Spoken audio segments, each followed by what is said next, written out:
आप भी मेरे साथ में बोलने की कोशिश करना।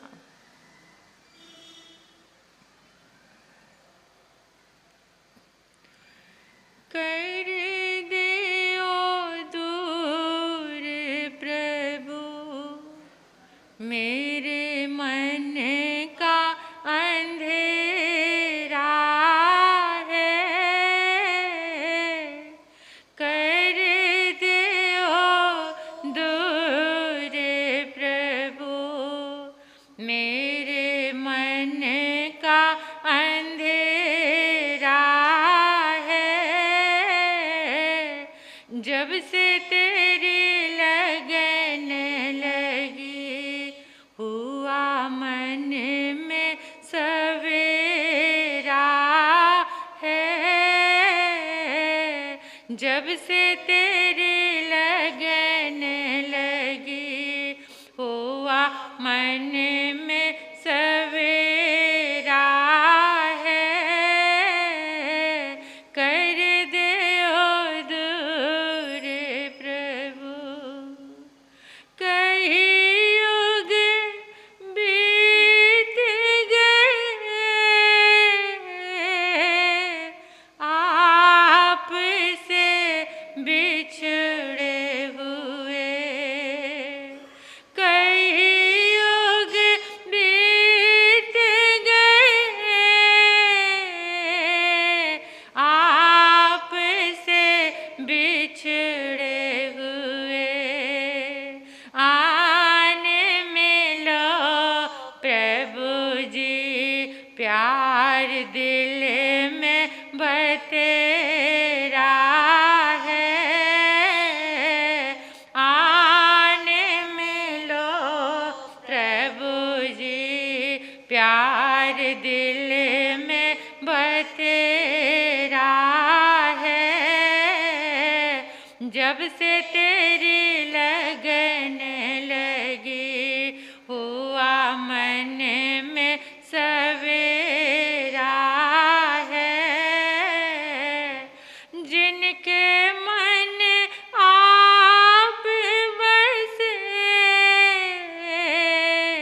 उनके मन कलियां खिली। जिनके मन आप बसे उनके मन कलियां खिली। चमक उठी ज्योति हुआ दूर अंधेरा है। चमक उठी ज्योति हुआ दूर अंधेरा है।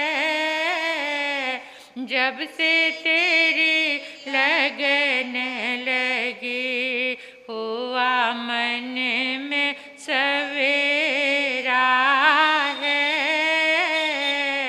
कर दे ओ दूर प्रभु मेरे मन का अंधेरा है। इसको हटा दो प्रभु मन पे जो पर्दा पड़ा। इसको हटा दो प्रभु मन पे जो पर्दा पड़ा। कोई नहीं अपना एक आसरा तेरा है। कोई नहीं अपना एक आसरा तेरा है। जब से तेरी लगन लगी हुआ मन में सवेरा है। इतना बता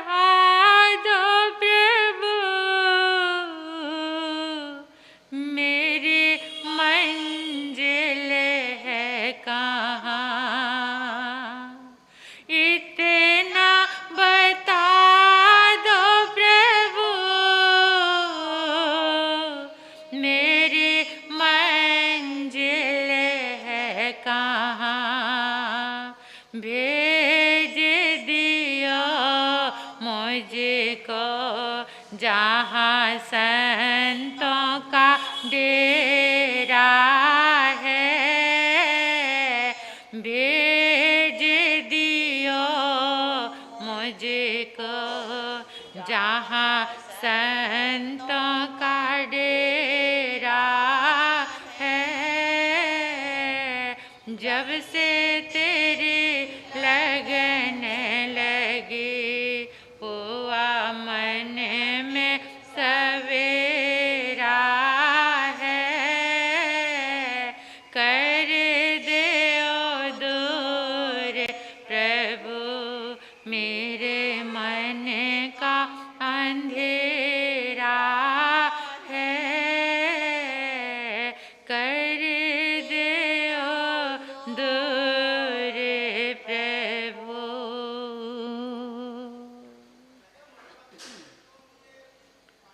मन का अंधेरा मिटाने वाले एक ही शक्ति, एक ही आराधना, वो है तीर्थंकर भक्ति, तीर्थंकर साधना। तीर्थंकर परमात्मा से अपने आप को जोड़ लो और आंखें बंद करके जिंदगी में चलते रहो, प्रकाश ही प्रकाश मिलेगा। जब परेशान होते हो तो किसकी शरण में जाते हो? ईमानदारी से बता देना, किसकी शरण में जाते हो? ज्योतिष की शरण में कौन कौन जाता है अपनी जन्म कुंडली लेकर? ज्योतिष की शरण में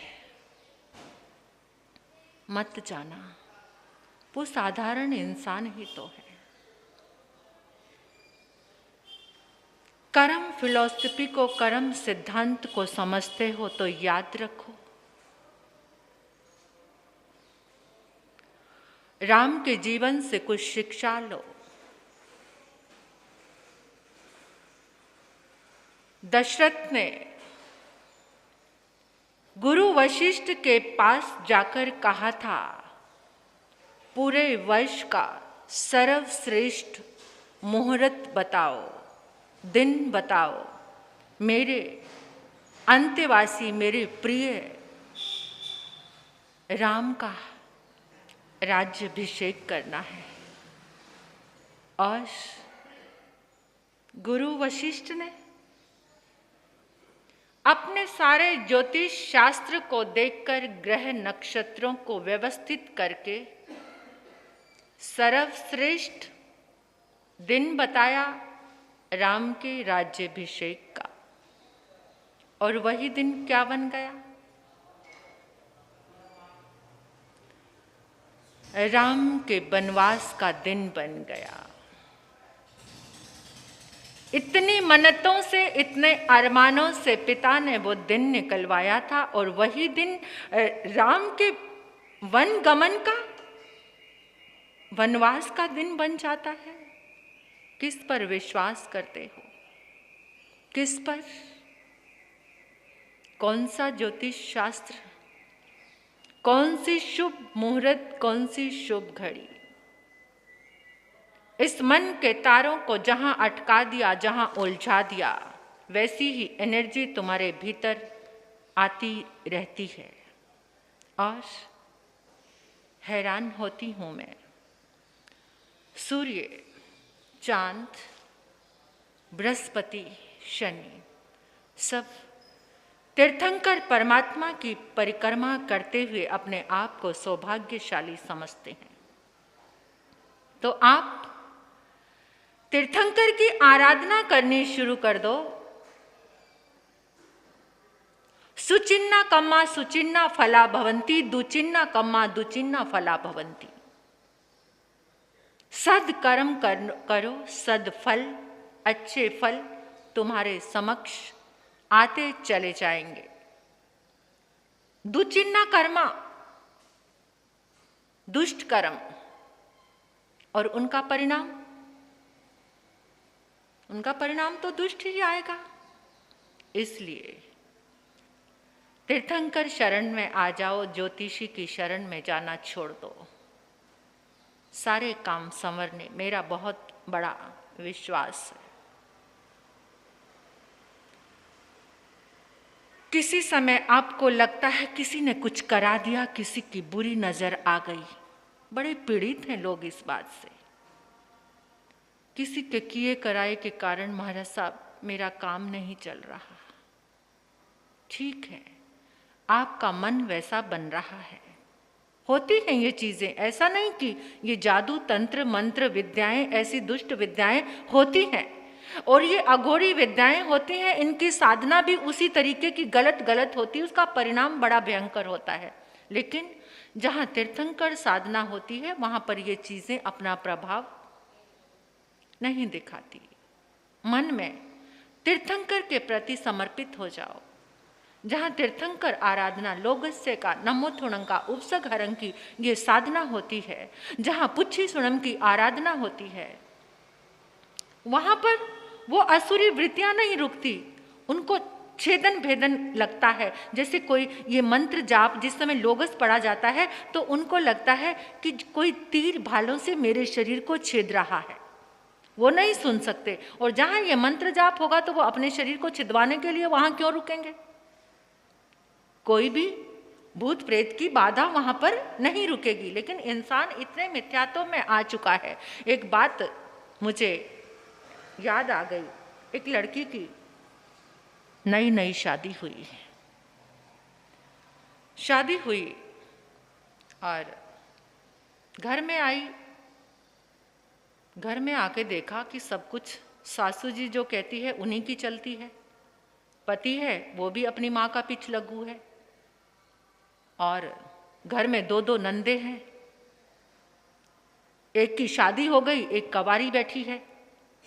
जिसकी शादी हो गई वो भी आकर दखल अंदाजी करती है, सब कुछ माँ हर बात उसी को पूछ कर करती है, उसी को बताती है। जो रही सही कसर है वो छोटी निकाल देती है। मेरे सिर पे नाचेगी। किसी ज्योतिषी के पास गई और जाकर कहने लगी, कुछ ऐसा मंत्र बता दो कि ना रहे बांस और ना बजे बांसुरी।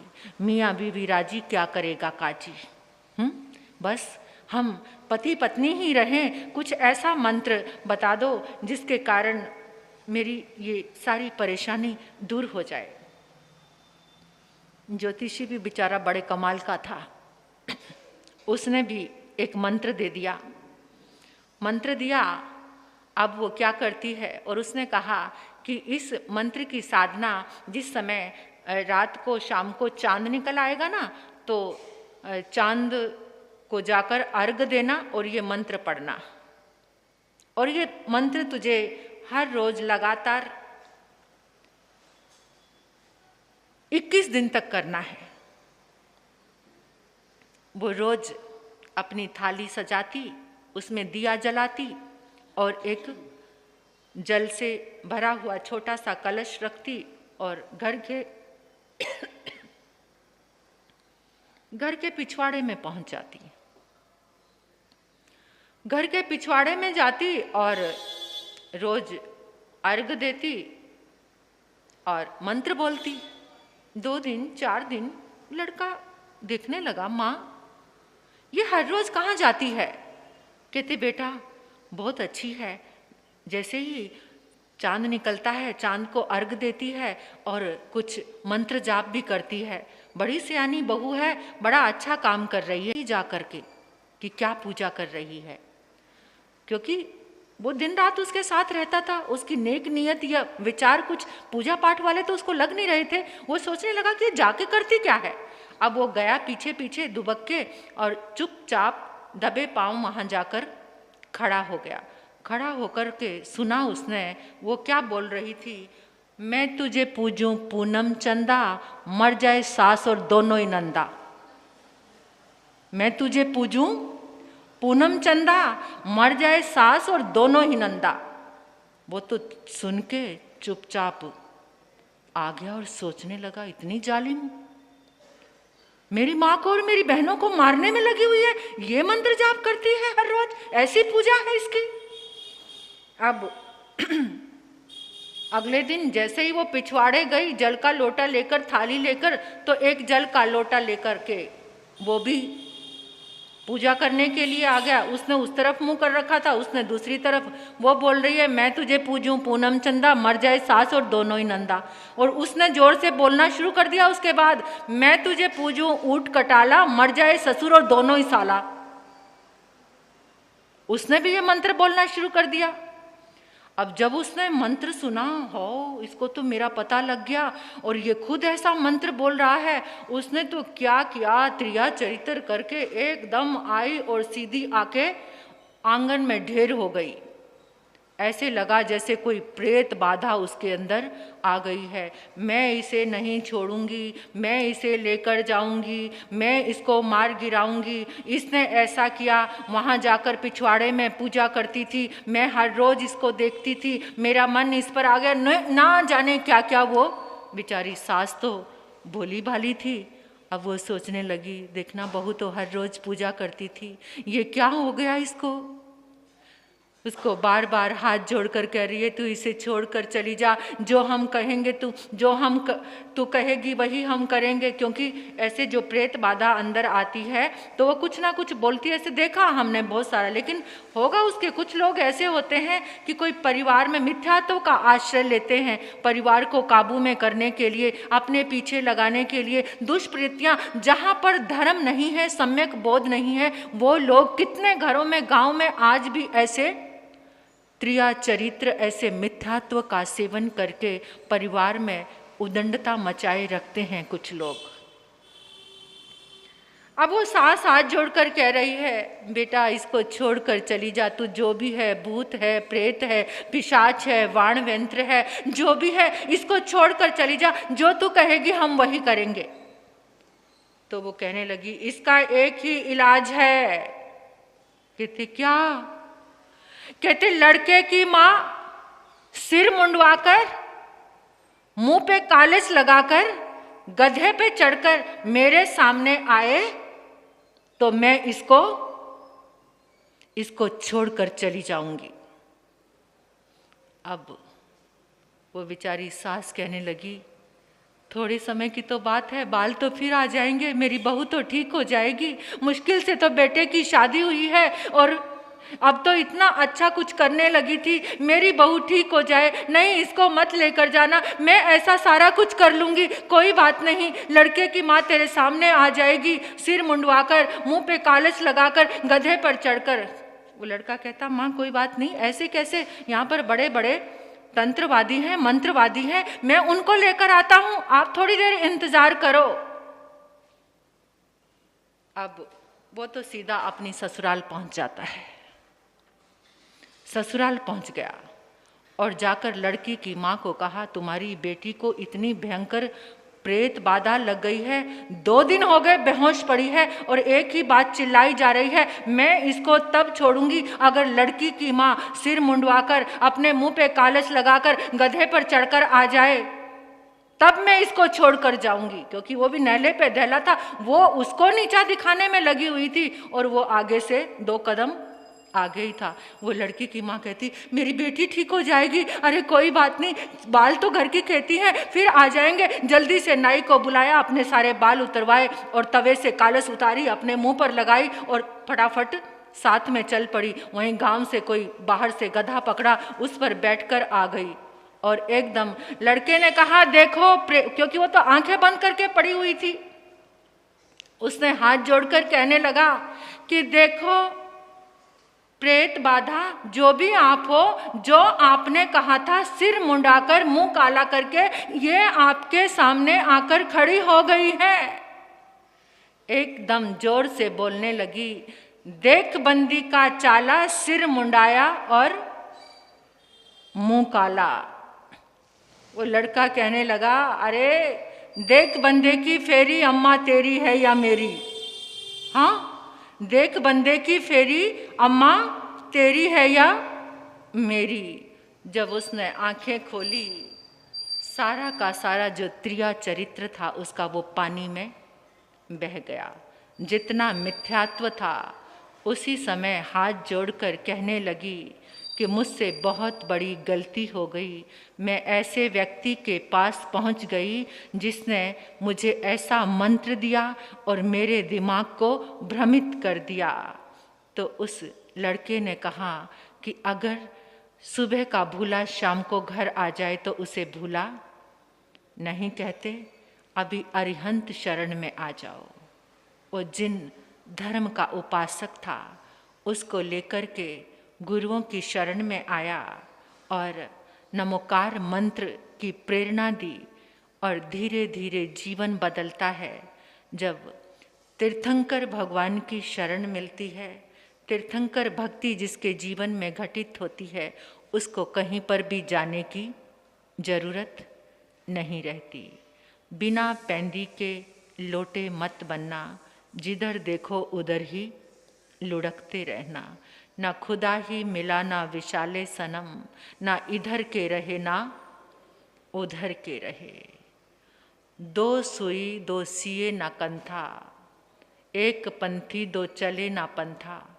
दो दो काम ना होए से आना, माल भी खाना और वैकुंठ भी जाना। वैकुंठ की चाहत है तो तप त्याग की आराधना करनी पड़ेगी। दो नौका में पाव रखने वाला डुब्बाणंग डोबियाणंग। अरिहंत शरण को छोड़कर जो भ्रमित होते हैं दूसरी जगह पर जाते हैं, आज भी तीर्थंकर परमात्मा की अनंत ऊर्जा, जो ये पाठ शोभायमान होता है, गरिमावान होता है, ये तीर्थंकर परमात्मा प्रभु महावीर की अनंत ऊर्जा से, उनके शासन की। तीर्थंकर नाम कर्म का मैंने बताया था आपको उत्तराधन आगम की आराधना में 21,000 वर्ष तक तीर्थंकर नाम कर्म का पुण्य इस धरती पर रहेगा। परमात्मा का शासन चलता रहेगा। तो तीर्थंकर ऊर्जा को अपनी भावना के माध्यम से, भावना जोग सुदप्पा, भावना और योग से अपनी आत्मा का शुद्धिकरण करने वाले को तीर्थंकर परमात्मा की ऊर्जा आज भी उपलब्ध हो सकती है, कहीं पर भी नहीं गई है। उस ऊर्जा को आप अपने भीतर ले सकते हैं, उस ऊर्जा का आह्वान कर सकते हैं। कि अक्सर मैं जब से चातुर्मास प्रारंभ हुआ है आपको एक ही बात कहती आ रही हूँ कि जब भी कोई कार्य शुरू करो, जब भी कुछ आप, चाहे धर्म की शुरुआत है चाहे संसार के, तीर्थंकर परमात्मा आपके पुण्य का आलंबन लेती हूँ। इतना शब्द ही आप बोल दो, हे तीर्थंकर प्रभु, अनंत 24 तीर्थंकर परमात्मा हुए या प्रभु महावीर के अनंत पुण्य का मैं आलंबन लेती हूँ, क्योंकि तीर्थंकर के पुण्य के सामने कोई भी पुण्य और दुनिया में अनंत अनंत। और जब तीर्थंकर मोक्ष में जाते हैं तो अपना पुण्य कहाँ छोड़कर जाते हैं? इस धरती पर, क्योंकि मोक्ष में पुण्य जाता नहीं। वो परम पिता अपने नाम कर्म का, तीर्थंकर नाम कर्म का पुण्य इसी धरती पर छोड़कर जाते हैं। और उस तीर्थंकर नाम कर्म के पुण्य का आलंबन लेकर अगर आप कोई भी कार्य करते हैं तो आपका वो कार्य तीर्थंकर ऊर्जा उसके साथ समाहित होने लगती है। तो जो आपके भाग्य में नहीं है वो भी तीर्थंकर भगवान आपको देते हैं। सिर्फ उनका आलंबन लेना सीख लो। आलंबन लेना, आलंबन जिसका लोगा उसी का ही पुण्य काम करेगा। तुम किसका आलंबन लेते हो? देवी देवता का लेते हो तो देवी देवता का पुण्य तो सीमित होता है, थोड़ा होता है। देवी देवता को आप नमन करो क्योंकि वो शासन के रक्षक देवी देव हैं, लेकिन आपका जो श्रद्धा का भाव है, जो आपकी श्रद्धा की डोर है, वो तीर्थंकर परमात्मा के चरणों से जुड़ी होनी चाहिए, अरिहंत सिद्ध से जुड़ी होनी चाहिए। ये तीर्थंकर परमात्मा जिसका जिसका आलंबन लेते हो, जिसको जिसको याद करते हो, दिन भर अपने आप को चेक करना कि आप सुबह से लेकर शाम तक आज सबसे ज़्यादा याद आपने किसको किया है। उसी की ऊर्जा, उसी की एनर्जी आपके भीतर में आएगी, उसका गुण धर्म आपके जीवन में जीवंत हो जाएगा, जिसको आप दिन भर में याद करते हो। कोई भी है वो, किसी कमजोर व्यक्ति को, किसी क्रोधी व्यक्ति को, किसी विषय वासना से भरे व्यक्ति को अगर आप दिन भर में याद करते हैं तो उसका जीवन का जितनी भी एनर्जी है वो आपके पास ट्रांसफर होती रहेगी, आपकी होती रहेगी। तो इसलिए याद किसको करना है, उसे याद करो। रात को लेटते हो, नींद नहीं आती, जीवन के छोटे छोटे स्टेप हैं, गाड़ी में सफ़र कर रहे हो, बातों में गॉसिपबाजी में ज़िंदगी निकाल देते हो, उस समय आंखें बंद करके थोड़ा सोचो कि मैं तीर्थंकर भगवान के समोशरण में जा रही हूँ। ये चिंतन को ही तो मोड़ देना है, चिंतन को ही तो सफल करना है, चिंतन से ही सब कुछ मिलता है। आप सुबह उठते हैं, तीर्थंकर ऊर्जा का आलंबन लो, शाम को तीर्थंकर ऊर्जा का, जब सोते हो तीर्थंकर ऊर्जा का आलंबन लेकर प्रभु आपकी शरण में हो। ऐसा सोच के चिंतन करके देखो आपके दिन, आपकी रात्रियां कितनी शुभ होनी शुरू हो जाएंगी, कितना अच्छा, और धीरे धीरे ये रोग शोक जिंदगी के ये भी खत्म होने शुरू हो जाएंगे। जितनी वाइब्रेशंस तीर्थंकर की आपके जीवन में प्रवेश करेगी, आपके जीवन से उतने ही रोग शोक, मेरे अनुभव की बात है, मैं अपने अनुभव की बात से ही आपको बोलती हूँ। इस जीवात्मा ने, मुक्ता नाम की देह जीवात्मा ने कर्म तो किए हैं, रोग शोक आते हैं, ये नहीं आएंगे, लेकिन तीर्थंकर परमात्मा की आराधना से अपने आप ही ठीक होने शुरू हो जाते हैं। मुझे तो डॉक्टर पर विश्वास नहीं, अपने तीर्थंकर भगवान पर विश्वास है, तीर्थंकर परमात्मा की ऊर्जा पर ही विश्वास है। उस ऊर्जा का आलंबन भी आप गहराई से लेना शुरू कर दो, आप भी करना शुरू कर दो, आपका जीवन भी सुंदर, खुशहाल और स्वस्थ होना शुरू हो जाएगा। पहले भीतर को स्वस्थ करो, भीतर को, भीतर कितने रोग से ग्रसित हैं, इतनी कामनाओं की, इच्छाओं की, और कितने कितने लंबी लंबी यात्राएं कर लेते हैं बैठकर, कैसे अपने भविष्य की या पीछे जो गया है उसका पश्चाताप करते हुए। आज का जो क्षण है उस क्षण को सोचने वाले बहुत कम लोग हैं कि आज के क्षण में इतना आनंद है, प्रभु की शरण मिली है, कितना आनंद है। इस आनंद को अनुभव करो, महसूस करो इस आनंद को, और कम से कम सुबह उठकर 3 बार तो ये बोल ही लिया करो कि मैं शुद्ध आत्मा हूँ, मैं शक्तिशाली आत्मा हूँ, मैं दिव्य आत्मा हूँ। कौन कौन बोलते हैं? 2-3 जने ही बोलते हैं बस, बाकी सब जने भी बोला करो कि मैं शुद्ध आत्मा हूँ, शक्तिशाली। अपना लक्ष्य, अपने घर को याद किया करो, इस घर को जहाँ अभी जाना, हमारे जी जल्दी प्रवचन थोड़ा जल्दी पूरा हो जाए तो घर जाना है ना। ये घर कितना, इस घर को दिन भर में कितना याद करते हो, कितना याद करते हो? हजारों बार एक दिन में। घर जाना है, बाजार गए, कहाँ जाना है? आना है, घर आना है। कहीं और गए, कहाँ आना है? घर आना है। उस घर को याद करते जो अपना है, असली घर। नकली वाले को याद करते रहते, इसे छोड़कर जाना है ना, पता है सबको, इसे छोड़कर जाना है। दिन में कम से कम 3 बार तो अपने असली वाले घर को याद कर लिया करो। कौन सा है सबका घर? सब जने बोल दो। हाँ, सिद्धालय, मोक्ष। कोई लोग ऐसे भी होंगे जिनको जरूरत नहीं है मोक्ष की। हाँ, ऐसा कौन सोचते हैं? बोरियत वाली मोक्ष की लाइफ तो बड़ी बोरियत वाली है, चुपचाप वहाँ बैठे रहो, कुछ करना नहीं, कोई मार्केट नहीं, कोई बाजार नहीं, कोई मॉल नहीं, कोई कुछ नहीं। बच्चों को कई बार बात की जाए ना तो बच्चे क्या कहते हैं, महाराज जी बोर हो जाएंगे वहाँ जाकर, तो वहाँ ना बाजार है, ना मार्केट है, ना कोई मॉल है, ना कोई ऐसी चीज़ है जहाँ पर हम कुछ खरीदी कर सकें, कोई ड्रेस भी नहीं मिलती है वहाँ तो। ज्ञान दर्शन चरित्र का रमण, आत्मा की परम उपलब्धि। सोच कर देखो, जहाँ दुख तकलीफ, ये देह की सारी पीड़ाएं मिट जाती हैं, सिर्फ सोचने मात्र से ही इतना आनंद है। और जब वो अनुभूति में आएगा तो वो कितना कितना आनंद होगा। तो आज बस गई हुई है, फिर भी आप लोग आए हैं, तो आपका बहुत बहुत धन्यवाद है। इस हमारी धर्म सभा में होशियारपुर से, दिल्ली से, चंडीगढ़ से हमारे बहन भाई आए हैं। आप सभी का स्वागत, अभिनंदन। हमारे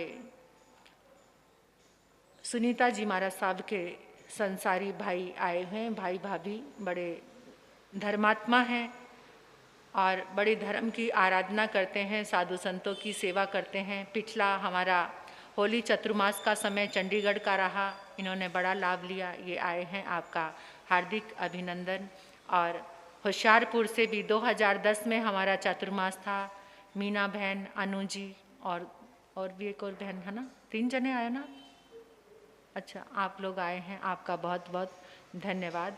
और दिल्ली से भी गुन्नी जी महाराज साहब के परम भक्त शिष्य, गुरु पूर्णिमा पे हम दुनिया के किसी भी कोने में हों, वो हमेशा दर्शन के लिए, भले ही चेन्नई हों, भले बेंगलोर, बॉम्बे, पूना, कहीं पर भी, वो छोटेपन से लड़के को इतनी श्रद्धा, अब तो वो परिवार वाला है बहुत सालों से, तो गुरु पूर्णिमा पर चातुर्मास जिस समय प्रारंभ होता है, हम कहीं भी हों तो वो कभी भी मिस नहीं करता। ऐसा श्रद्धालु भक्त, और वो दिगंबर परिवार से है, लेकिन गुन्नी जी महाराज साहब के चरणों से बड़ा अनुराग भाव है।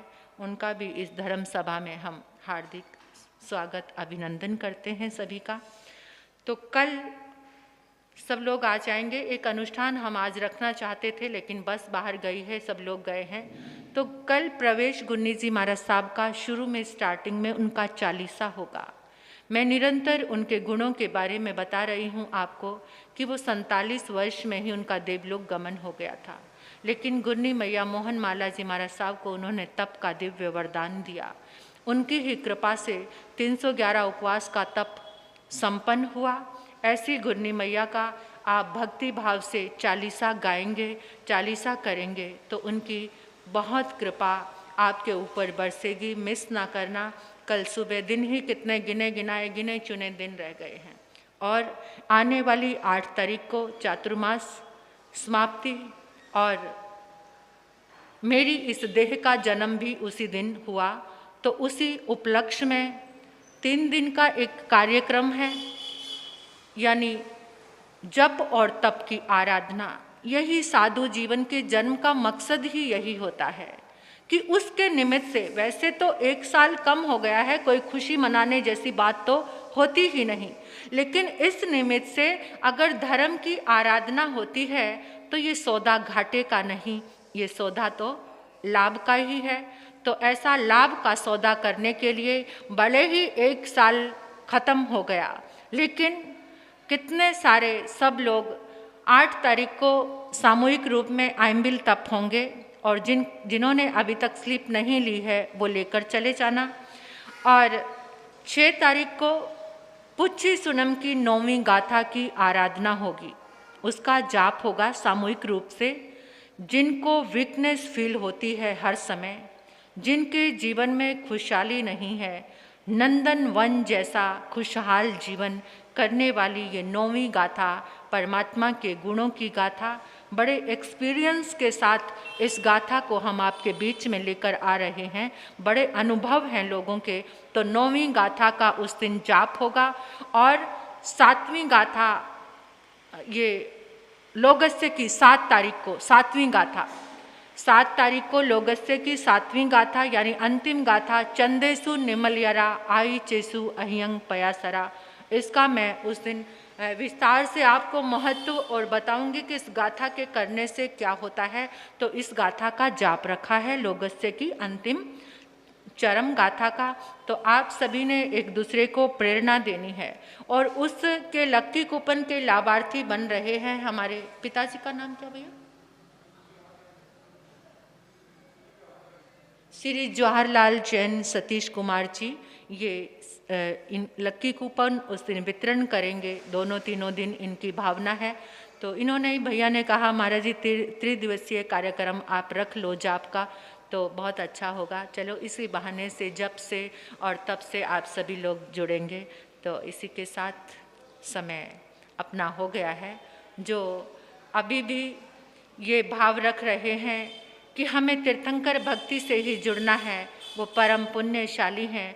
जीवन के सारे दुराग्रह, सारे मिथ्यात्व को भगाकर जाना और एक ही लक्ष्य जीवन में लेकर जाना कि चाहे कुछ भी हो जाए, जीवन में सुख आए तो भी अरिहंत, दुख आए तो भी अरिहंत, सिर्फ और सिर्फ अरिहंत। मैं अरिहंत का पुजारी हूँ, दूसरा और यहाँ कोई संप्रदाय का बंधन नहीं है कि अरिहंत केवल जैन धर्म में ही है, ऐसा नहीं है।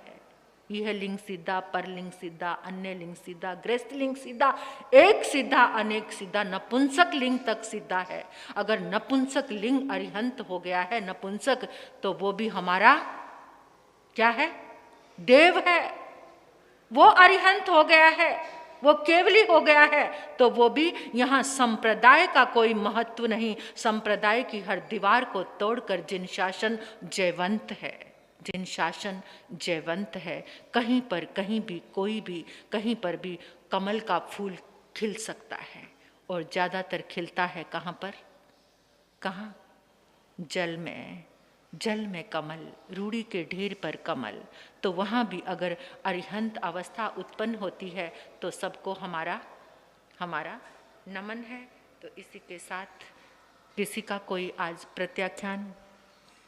प्रत्याख्यान, एकाशना नहीं, आइम्बिल, उपवास नहीं, तो आज सामूहिक पचखान कर लो। सभी ने सामूहिक पचखान करना है। अगर आप कंद मूल का सेवन करते हैं तो आज आपको कंद नहीं खाना। मंजूर? मंजूर? सभी को आज कंद मूल का सेवन आपको नहीं करना। गुरनी जी महाराज सबकी, चाहे किसी ने हाथ जोड़े हैं उसका भी पचखान, नहीं जोड़े तो भी पचखान। कंद मूल का सेवन आज के दिन नहीं करना। बहुत सारी चीज़ें हैं खाने के लिए। गुरनी जी महाराज की आज्ञा से तस्वंते पड़ी कामी निंदा में गृहमी त्याग वो श्रेय। नियम धारण करने वालों का बहुत बहुत अभिनंदन, धन्यवाद।